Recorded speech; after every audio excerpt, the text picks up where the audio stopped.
I was rinsing a coffee mug when the text landed, and by the time I set it down, something in my chest had already gone cold. My brother's message was short. No cushioning, no apology. The gala's investor only. Nora wants a polished room. Sorry, Mar. I read it twice, waiting for it to make more sense the second time. It didn't. Below it, seconds later, my mother's reply came through in our family thread. Not a sentence, just a small clapping emoji, like she was applauding the decision to cut me out of the biggest night of my brother's career, a night I had quietly paid for. I want to tell you something before I go further, because I think you'll understand it better than my family ever did. Tell me in the comments where you're watching from tonight, because what I'm about to walk you through took me 6 years to see clearly, and I only saw it because of one poorly worded text message. My hands were steady when I typed back. Understood. I'll stop the transfer scheduled for Friday.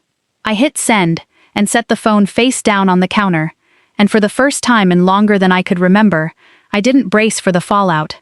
I just let it happen. It didn't take long. Caleb called twice within a minute. Then my mother. Then Caleb again. I let all three ring out. When I finally picked up on the fourth attempt, it was my mother, and her voice came through sharp enough to cut glass. Mara, what is wrong with you? Caleb said you're pulling funding 3 days before the opening. I am, I said. You can't be serious. Do you understand what this gala means? Nora Ashcroft is bringing half her investment group. This is his one shot. I understand exactly what it means, I said. I've understood it for 6 years. She made a small, impatient sound, the one she'd been making at me since I was a teenager, whenever I said something inconvenient. This isn't the time to be sensitive. I'm not being sensitive, I said. I'm being done. I hung up before she could answer, and the apartment went quiet in a way that felt almost unfamiliar. I stood at the window for a while, looking out at the wet Portland street below, letting the last 6 years arrange themselves in my head, like items finally being counted instead of ignored. 6 years since Caleb had first pitched me the idea for the gilded fork over a shared appetizer plate, eyes bright, certain I'd say yes, because I always did. 6 years of wiring him startup capital, covering payroll gaps, quietly co-signing a lease he couldn't have gotten on his own. 6 years of my mother calling every few months with some version of the same request, just this once, just to help him get through the season, and 6 years of me saying yes because saying no had never once felt like an option available to me. And now, 3 days before the doors opened on something I'd built with him from the ground floor, I wasn't polished enough to be in the room. My phone buzzed again. Not a call this time. A notification from Instagram, one of Caleb's line cooks tagging the restaurant's account in a story. Balloons, string lights, a mock-up of the gala seating chart pinned to the kitchen wall. I don't know why I opened it. Some instinct, maybe. The same one that makes you press on a bruise just to confirm it still hurts. The seating chart was blurry in the photo, but not blurry enough. I zoomed in, scanning the names table by table, until I found the one that should have had mine on it. It didn't. Investors, chefs, a food critic, 2 of Caleb's culinary school friends. No Whitfield, except my mother's, seated at the head table beside Nora Ashcroft herself. I sat with that for a long moment, the phone warm in my hand, my own reflection faint in the dark screen once the image faded. I wasn't angry yet. Not really. What I felt was something quieter and colder. The specific, disorienting clarity of realizing you've been playing a role in someone else's story for years, without ever being told the script. I thought about calling Priya. I thought about pouring a glass of wine and pretending this was a small thing, the kind of slight you laugh off at brunch on Sunday. Instead, I opened my laptop, pulled up the shared business drive Caleb and I had used since the beginning, and started reading through folders I hadn't opened in months. What I found in the third one stopped my breathing for a second. It was an amended operating agreement for the Gilded Fork LLC, dated 3 weeks earlier, filed with the state. I'd never seen it before. My name was still on it, technically, but my role had changed. Where I used to be listed as a 15% equity holder, the stake Caleb and I had agreed on back when I wired him the first $30,000, I was now listed as an unpaid consulting advisor, no equity, no claim on future profits. At the bottom, next to a signature line, was my name, in a signature that wasn't mine. Close, but wrong in the loops, wrong in the slant, like someone had practiced it from an old check. I sat very still and read it a third time, hoping the words would rearrange themselves into something less ugly. They didn't. I want to pause here and ask you something, because I think a lot of you already know the answer. What do you do when the proof is sitting right in front of you, in writing, undeniable? Do you scream? Do you cry? I did neither. I closed the laptop, and I called my brother. He picked up on the second ring, breathless kitchen noise behind him. Mar, look, about the gala. I'm not calling about the gala, I said. I'm calling about the amended operating agreement you filed 3 weeks ago. The kitchen noise seemed to get quieter, or maybe it was just him. How did you forged my signature, Caleb. It's not forged, he said quickly, too quickly. Nora's group needed a clean cap table before they'd commit the second round. You were always going to stay involved, just not as an equity partner. It doesn't change anything for you. It removes my ownership in a business I funded, I said. It changes everything for me. You still get paid back, he said, and I could hear him shifting into the tone he used when he wanted something. The one that used to work on me when we were kids and he wanted my dessert. The loan repayment terms are still there. I just needed the equity clean for investors. You needed me clean, I said. Not the cap table, me. Because I don't fit whatever Nora Ashcroft pictures when she pictures your family. He didn't deny it. That was the part that stayed with me. Longer than the forged signature did. The silence where a denial should have been. Mar, come on, it's not personal. It's my name on a lie, I said. That's about as personal as it gets. I hung up before he could find the next excuse. My hands weren't shaking. I noticed that specifically, because I expected them to be. Instead, I felt strangely light, the way you feel after setting down something heavy you didn't realize you'd been carrying at an angle for years. I opened the banking app on my phone and found the recurring transfer I'd set up 18 months earlier, the one that quietly moved $4,000 into the restaurant's operating account on the first of every month to smooth over slow seasons. I canceled it. Then I found the personal loan I'd co-signed for the walk-in freezer, the one with my credit tied to it, and sent a message to the lender asking what it would take to be released from that liability entirely. Then I called the insurance broker who'd bundled the restaurant's liability policy through my own agent as a favor, and asked her to remove my name from anything associated with the account. One by one, the threads I'd quietly woven myself into over 6 years came loose. It didn't feel like sabotage. It felt like finally taking my hands off a wheel I'd never been allowed to actually steer.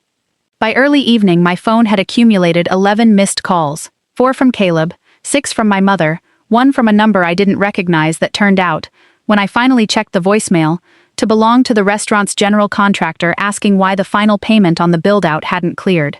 I called Priya instead of any of them. Okay, she said, after I'd laid it all out in the flattest voice I could manage. Say the forged signature part again, because I want to make sure I heard that right. You heard it right. Mara. Her voice dropped. Serious in a way Priya rarely let herself get. That's not a family disagreement. That's fraud. I know. Do you know? Because you sound like you're describing someone else's life right now. I looked out at the darkening street, at my own faint reflection ghosting over the glass. I think I've been describing someone else's life for 6 years, I said. This is just the first time I'm actually in it. She was quiet for a second. What are you going to do? I thought about the seating chart with my name missing from it. I thought about the signature that wasn't mine, sitting in a filed legal document with my name attached to a lie I hadn't agreed to. And I thought, for the first time all day, about my father, who used to say that the difference between a mistake and a pattern was whether anyone bothered to fix it. I'm going to find out how much of my name is on paperwork I never actually signed, I said, and then I'm going to decide what it cost them to keep it there. My phone buzzed one more time before I could set it down. A text from a number saved simply as Nora Ashcroft, Gilded Fork Investor, the contact Caleb had added to my phone months ago in case she ever needed to reach me directly about vendor logistics. Mara, do you have a few minutes tomorrow? I think we should talk before Thursday. I stared at Nora's text for a long moment before I answered. Part of me wanted to ignore it, the same way I'd wanted to ignore my mother's calls all afternoon. But there was something almost too careful about the wording, before Thursday, like she already knew Thursday's gala might not survive contact with the truth. I have time in the morning, I wrote back. Where? She named a coffee shop near her office downtown. The kind of place with hand-lettered menus and $8 pour-overs. I agreed, then sat with the phone in my lap for a while, trying to figure out what she already knew and what she was hoping I'd fill in for her. I didn't sleep much that night.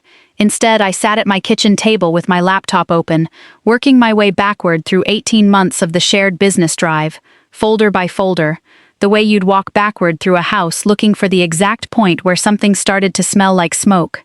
What I found wasn't one lie. It was a pattern, laid out in dates and file names, patient and deliberate. 3 months earlier, a vendor contract for the gala's catering had gone out to Caleb Whitfield and Diane Whitfield, Gilded Fork ownership, with my name nowhere on the distribution list, despite the fact that I'd wired the deposit myself.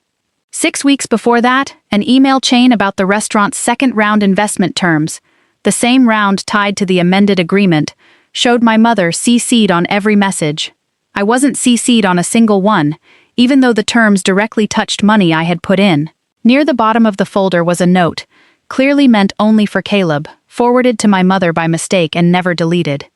It was from Nora's assistant. Nora would prefer family presence at the gala stay limited to individuals aligned with the brand image. Please advise if there are family members who might complicate that. Caleb's reply, 3 lines down, was 2 words. Handled already. I read that twice. Handled already. Like I was a scheduling conflict. Like I was a stain on a tablecloth someone had quietly folded under before the guests arrived. Around midnight, a text came in from an old college friend, Rachel. Someone I hadn't heard from in months. Hey, this might be nothing, but someone forwarded me a screenshot from a group chat with your name in it. You okay? My stomach dropped in that specific, familiar way. Send it, I typed. The screenshot loaded slowly. It was a thread titled Gala, Family Logistics, and I wasn't in it. My mother, Caleb, and 2 names I recognized as cousins on my mother's side. Caleb. Mara's out for Thursday, just so everyone's clear. Don't mention it to her before then, she'll make it a whole thing. Diane. Agreed. Less drama that way. She'll get over it. Cousin. Olo. She funded the whole place though. She'll be fine. She always is. I set the phone down on the table and stared at the wall for a long time. There's a specific kind of quiet that settles over you when you finally see, in writing, in their own words, exactly where you rank. Not devastating exactly. More like a held breath finally being released, except the air coming out of you is colder than the air you took in. I thought about every time over 6 years I'd told myself I was imagining the distance. Every time I'd assumed my mother simply forgot to loop me in, that Caleb was just busy, that it wasn't personal, it was never personal. Families are just complicated during stressful seasons. I had built an entire alternate explanation for 6 years of being quietly filed under handled already, and every one of those explanations had just collapsed at once. A knock at my door pulled me out of it, sharp and fast, the kind of knock that already knows it's not welcome. I didn't need to look through the peephole to know who it was. I opened the door anyway, mostly because I wanted to see her face when she realized I already knew. My mother stood there in her coat, hair slightly windblown, purse clutched against her side like armor. "We need to talk about what you did to the accounts," she said, stepping past me before I'd even fully opened the door. "Come in," I said, to the empty space where she'd already walked through. "Sure." She turned in the middle of my living room, eyes sharp. "Caleb is in a full panic. The contractor is threatening to walk. Do you understand what you're doing 3 days before the biggest night of his life?" "I understand exactly what I'm doing," I said.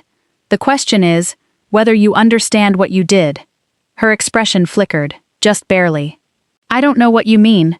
I picked up my phone from the table and turned the screen toward her, the group chat still open. "She'll be fine. She always is." My mother looked at it for a long moment, and for the first time in longer than I could remember, she didn't have anything ready to say. My mother's eyes stayed on the screen for a beat too long before she looked away, and when she spoke again, her voice had shifted into something softer, more careful, the tone she used when direct confrontation stopped working and management began. "Mara, sweetheart, you're taking that out of context. We were just trying to keep the peace before the gala. You know how you get when things feel unfair." "How I get," I repeated. "You mean when I notice I've been erased from a business I paid for?" "Nobody erased you." Her voice climbed slightly. You're being dramatic. I have an amended operating agreement with a forged signature that says otherwise, I said. Do you want to see that one too? Something in her face went very still. Forged, she said carefully, like she was testing whether the word could be talked back down to something smaller. Caleb explained that to you. It was a technicality for the investors. It's fraud, Mom. Filed with the state. With my name on it. You're going to ruin your brother's career over paperwork, she said. And there it was. The same reflex I'd been hearing my whole life. The instinct to reframe any consequence as something I was doing to them, rather than something they'd built themselves. After everything he's worked for, after everything I've funded, I said quietly, for 6 years, and the thanks I get is a group chat calling me a scheduling problem. She didn't have an answer for that. She stood there in my living room, purse still clutched at her side, and for the first time in my life, I watched my mother run out of script. You'll regret this, she said finally, the same line she must have been keeping in reserve for exactly this moment. When the gala falls apart, that's on you. No, I said. That's on whoever decided I wasn't worth being honest with. She left without another word, the door clicking shut harder than necessary behind her. I stood in the sudden quiet of my apartment for a long time afterward, waiting to feel something collapse in me the way it always had after a fight with her. It didn't come. What came instead was something steadier, colder, more like resolve settling into my chest and staying there. I didn't sleep much, but I didn't need to. By the time the sun came up, I'd already printed copies of everything.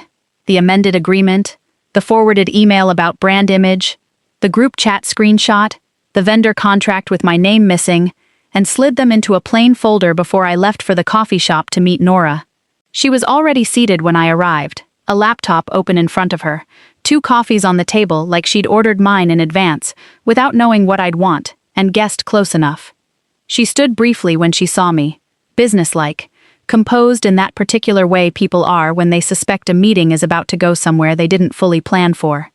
Thank you for coming, she said, gesturing for me to sit. I'll be honest, Mara, I've been trying to understand something for the last 2 days, and I think you might be the only person who can actually explain it to me. I can try, I said, setting the folder on the table between us, unopened for now. She studied me for a moment. Caleb told me you're a silent partner, an advisor, not equity, but 3 different vendors have mentioned, almost in passing, that you were the one who actually funded the build-out. The freezer, the lease deposit, half the kitchen equipment. She tapped her laptop screen. That doesn't match the cap table he sent my team. It doesn't match it, I agreed, because the cap table isn't accurate. Her expression didn't change, but something behind her eyes sharpened. Explain that to me. So I did. I told her about the 15% stake Caleb and I had agreed on 6 years earlier, back when I wired him the first $30,000 out of my own savings, because I believed in him before anyone else did. I told her about the years of quiet transfers, the co-signed loan, the insurance policy with my name buried in the fine print. I told her about the amended agreement filed 3 weeks ago, the signature that wasn't mine, the gala seating chart with my name missing, the message about keeping family presents aligned with the brand image. I slid the folder across the table. She opened it slowly, and I watched her go still as she worked through each page, her jaw tightening a fraction more with every one. This signature, she said finally, tapping the bottom of the amended agreement, is not the signature on your loan cosign from 18 months ago. She turned her laptop toward me, pulling up a scanned copy of the earlier document, my real signature sitting beside the forged one, like proof laid out in evidence. I noticed the mismatch yesterday. I just didn't know what I was looking at. Now you do, I said. She closed the folder and sat back, quiet for a long moment, and when she finally spoke, her voice had lost its polish entirely. I built my firm's reputation on due diligence, Mara. I don't invest in restaurants. I invest in people who tell me the truth about what I'm buying into. She looked up at me. He told me his sister was a quiet supporter, who preferred to stay out of the spotlight. Not that she was the reason the doors could open at all. I believed that story myself for a while, I said. I just believed a version where it wasn't intentional. Nora was quiet again, and this time when she spoke, it wasn't to me. It was to herself, thinking out loud in the flat, careful voice of someone recalculating a decision in real time. Thursday's gala is supposed to announce our second-round commitment publicly, she said, in front of 40 investors and 3 culinary press outlets. I know, I said. She looked back up at me, and something in her expression had gone from businesslike to something closer to resolve. I think, she said slowly, we need to have a very different conversation with your brother before that happens. We spent another 20 minutes at that table working through the mechanics of what different conversation would actually look like. Nora wanted documentation of the forged signature verified by her own legal team before Thursday, not because she doubted me, she said, but because she'd learned the hard way that verbal accounts, however convincing, weren't the same as a paper trail that could survive scrutiny. I gave her copies of everything and the name of the loan officer who could confirm the signature mismatch. She gave me her direct number and asked me not to contact Caleb before she'd had a chance to speak with her legal team first. I agreed, mostly because I didn't trust myself yet to talk to my brother without saying something I'd regret the shape of, even if not the substance. Instead, I went to Theo's place, the way I always did when the ground under me felt unsteady. He opened the door in paint-splattered jeans, took one look at my face, and didn't ask a single question before pulling me into the kind of hug that says, I already know this is bad better than words would have. Sit, he said. I'll make coffee. You look like you haven't slept. I haven't. He didn't push while the coffee brewed, just let me sit at his kitchen table with my hands wrapped around the mug, staring at the grain of the wood like it might explain something. When he finally sat across from me, he asked the same question he always asked, the one nobody in my family had ever thought to. How are you doing with all of it? Not the facts, you. I opened my mouth to give him the easy answer, the one where I said I was fine, handling it, and stopped myself. I feel stupid, I admitted instead. Like I let this happen by not looking closer for 6 years. You didn't let anything happen, he said, leaning forward. You trusted your family. That's not the same as being careless. It feels the same right now. It isn't, he said, steady, certain in a way that settled something in my chest. They chose to use that trust. That's on them, Mara, not on you. We sat with that for a while, the coffee going lukewarm between us, and I told him everything. The forged signature, the seating chart, the group chat, Nora's face going still as she read through the folder. He listened without interrupting, jaw tightening at the parts that deserved it, and when I finished, he asked the question that cracked something open in me. What did your dad used to say about Caleb, back when you two were kids? I hadn't thought about that in years. That Caleb would talk his way out of anything, I said slowly, and that someday it was going to cost him something he actually cared about losing. Theo nodded slowly. Sounds like your dad might have been right. My phone buzzed against the table before I could answer, vibrating hard enough to spin slightly. Caleb, I let it ring out, then watched it light up again, almost immediately. When I finally picked up on the third attempt, his voice came through fast, higher than usual, edged with panic instead of the easy confidence he always led with. Mar, I need you to call the bank. Right now.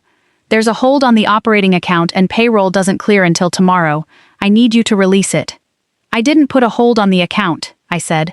That's not something I have access to do anymore, remember? I'm just an unpaid advisor. He ignored that. Then I need the $15,000 you were supposed to wire for the final vendor payments. I'll figure out the rest after Thursday. I just need this to get through tonight. I sat back slowly, understanding arriving in pieces. You tried to pull from my line of credit, I said. It wasn't a question. I'd set up an emergency overdraft protection on one of my accounts years earlier, back when Caleb had briefly had view access during a slow season, access I'd forgotten to fully revoke when things stabilized. There was a pause, just a beat too long. It's not like that. I just thought if things were tight. You tried to move money out of my account without asking me, I said, my voice flatter than I expected it to come out. After forging my signature on a legal document 3 weeks ago. Mara, I'm drowning here. His voice cracked slightly, and for a second the old instinct rose in me, the one that had answered every version of this sentence for 6 years, by reaching for my wallet. I let it rise, and then I let it pass through me without taking hold. I know, I said quietly. But it's not my job to keep you afloat anymore.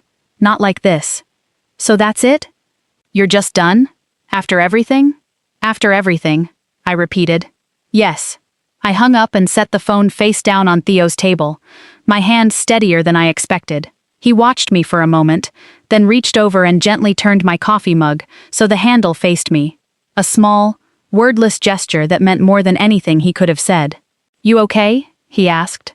I thought about it honestly before I answered. Not yet, I said. But I think I will be. My phone buzzed one more time, a different sound this time, an email notification, not a text. I turned it over and saw the sender. Nora's assistant. Subject line simple and final. Confirmed. Signature verification complete. Nora would like to speak with Caleb and your mother in person before Thursday. She's asked if you'd be willing to be there. I said yes before I let myself think too hard about it. Some part of me needed to be in the room when the truth finally landed somewhere it couldn't be talked away from. Nora arranged for us to meet at her office the next afternoon, a sleek space downtown with exposed brick and a long glass conference table that felt deliberately neutral, like she'd chosen it specifically because it belonged to no one's story but her own. When I walked in, Caleb was already there, jaw tight, refusing to meet my eyes. My mother sat beside him, back straight, purse in her lap like she was preparing for battle rather than accountability. Nora didn't waste time on pleasantries. She opened a folder, my folder, copied and organized now with her firm's letterhead stapled to the front, and set it in the center of the table. I want to start by saying this clearly, she said, because I don't think it's been said clearly enough in this family. Mara funded the majority of this restaurant's launch capital. She's listed as an unpaid advisor on documents that were amended 3 weeks ago, using a signature my legal team has confirmed does not match her verified signature on file with your lender. Caleb's jaw worked, but he didn't speak. My mother did. This is a family matter, she said, her voice pitched toward reasonable adult in the room. I think we're overcomplicating a business technicality. With respect, Nora said, and her tone stayed level in a way that was somehow more cutting than anger would have been. Forging a signature on a legal filing isn't a family matter. It's fraud, and I don't invest in fraud, regardless of how good the food is. The word landed in the room like something breaking.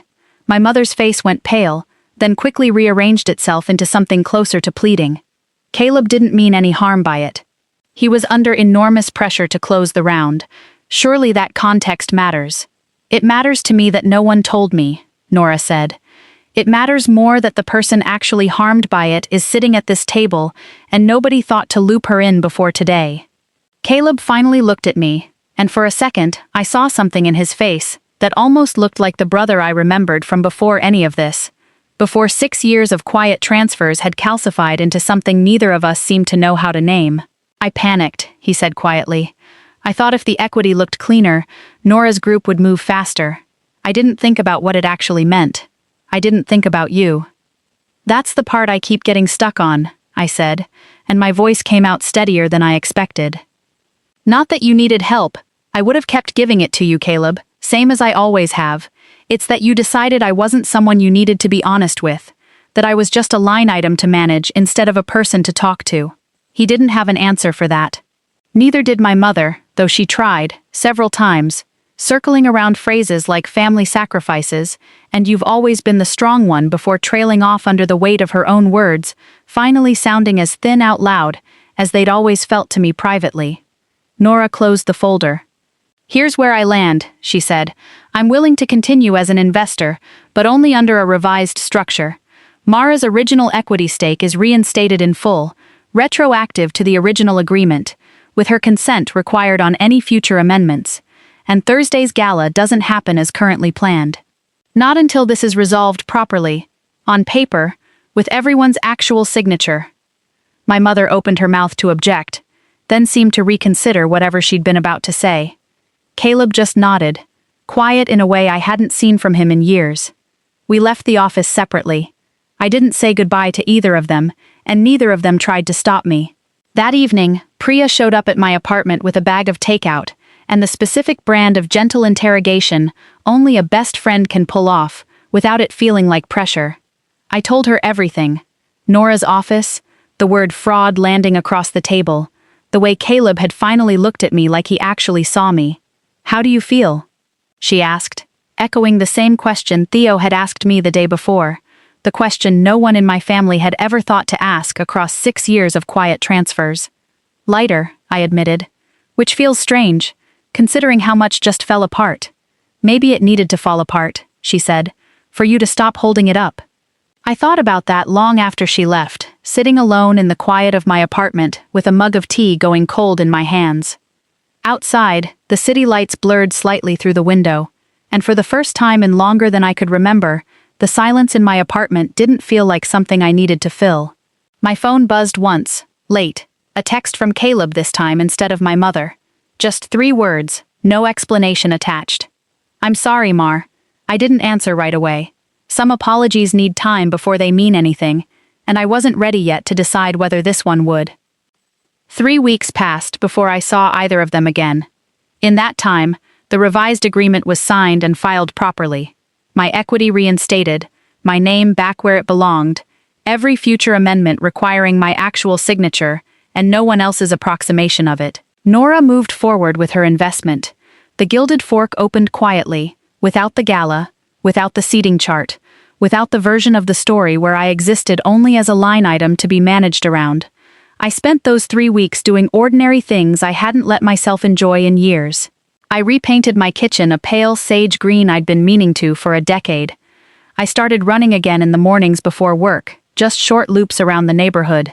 Nothing dramatic, just movement that belonged only to me. Jasmine and I started a standing Thursday lunch. Nothing heavy, just 2 people talking about nothing important, and I found I'd almost forgotten how good that could feel. Theo checked in most days, never pushing, just present in the steady, undemanding way he always had been. One evening he showed up with a toolbox and, without asking, fixed the cabinet hinge in my kitchen that had been squeaking since I moved in. "You could have hired someone for that," I told him. "I know," he said, and didn't elaborate, and I understood him well enough by then not to need him to. My mother called twice during those 3 weeks. I let both calls go to voicemail. The first one was mostly justification, dressed up as concern. The second one was shorter, quieter, and ended with 4 words I hadn't expected to hear from her in longer than I could remember. "I was wrong, Mara. I didn't call her back yet, but I saved the voicemail, which felt like its own kind of answer. It was Caleb who finally asked to see me in person, not over text, not through a middleman, just a simple message asking if he could come by on a Sunday afternoon. I said yes. He showed up with a small paper bag from the restaurant, still slightly out of place in his own hands, like he wasn't sure he'd earned the right to bring me something from a place I'd built with him. "Peace offering," he said, holding it out. "The dish we workshopped together, back before any of this." I finally got the sauce right. I let him in. We sat at my kitchen table, the one I'd repainted the wall behind a soft, forgiving green, and for a while neither of us said much of anything, just ate in a silence that wasn't comfortable yet, but wasn't hostile either. "I keep thinking about why I did it," he said eventually. "The signature, all of it, and the honest answer is, I was scared, and it was easier to erase you from the paperwork than to sit with how much I actually owed you. Not just the money, all of it. 6 years of you making things easy for me, while I never once asked what it cost you. It cost me a version of myself I'm only just getting back," I said, and I watched that land on him, watched him actually take it in instead of deflecting it into something smaller. "I don't expect you to trust me again right away," he said. "I just wanted you to know I see it now. All of it, not just the paperwork part." "That's a start," I said, and meant it. We didn't fix 6 years in one Sunday afternoon, but it was a beginning, the kind built on something more honest than the silence we'd both been living inside for far too long. My mother came by 2 weeks later, on a Sunday I'd set aside without quite planning to make it a tradition. She stood at my door a long moment before I let her in, hands twisting the strap of her purse, none of her usual composure fully intact. "I don't know how to fix what I did," she said, before I'd even closed the door behind her. "I spent so long telling myself I was keeping the peace that I never noticed I was the one breaking it. I saw you as the strong one for so long that I stopped seeing you needed anything at all. I needed to be told the truth," I said. "That's all it ever was." She nodded, eyes bright, and for the first time in longer than I could remember, She didn't try to make it about anyone but the person standing in front of her. It wasn't everything. It wasn't a fixed relationship, wrapped up neatly in a single conversation. But it was real, and real was more than I'd had from her in years. That evening, once she'd gone, I sat on my balcony with a cup of tea, the city settling into its evening quiet below me, and I thought about how strange it is, the way you can love people and still have to protect yourself from the exact same people you love. How the two things aren't contradictions. How choosing yourself doesn't mean choosing to stop caring. It just means finally putting your own name back where it belongs on the page. If you've made it this far with me, thank you. If you've ever had to fight to see your own name written honestly into a story someone else was trying to rewrite without you, I'd love to hear about it in the comments. Please like, comment, and subscribe if this one meant something to you. We don't always get the clean ending, but we get to decide, eventually, what we're no longer willing to be erased from.